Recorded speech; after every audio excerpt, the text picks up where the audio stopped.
So I know that some of you are still adjusting to being back at school, but I'm here today because I have something important to discuss with you. I'm here because I want to talk with you about your education and what's expected of all of you in this new school year. I've given a lot of speeches about education, and I've talked about responsibility a lot. I've talked about teachers' responsibility for inspiring students and pushing you to learn. I've talked about your parents' responsibility for making sure you stay on track and you get your homework done and don't spend every waking hour in front of the TV or with the Xbox. I've talked a lot about your government's responsibility for setting high standards and supporting teachers and principals and turning around schools that aren't working, where students aren't getting the opportunities that they deserve. But at the end of the day, we can have the most dedicated teachers, the most supportive parents, the best schools in the world, and none of it will make a difference.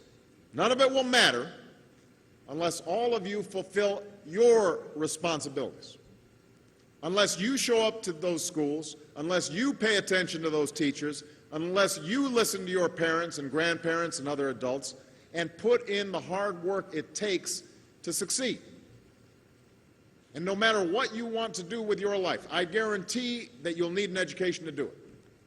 You want to be a doctor or a teacher or a police officer? You want to be a nurse or an architect, a lawyer or a member of our military?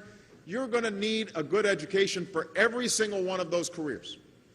You cannot drop out of school and just drop into a good job. You've got to train for it and work for it and learn for it.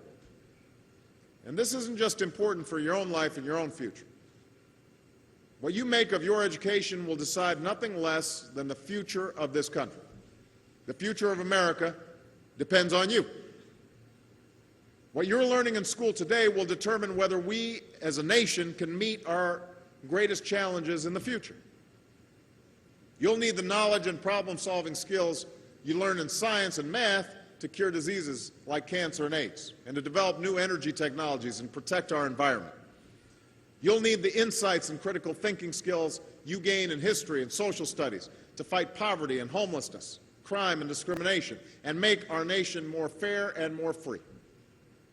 You'll need the creativity and ingenuity you develop in all your classes to build new companies that will create new jobs and boost our economy. We need every single one of you to develop your talents and your skills and your intellect so you can help us old folks solve our most difficult problems. If you don't do that, if you quit on school, you're not just quitting on yourself, you're quitting on your country.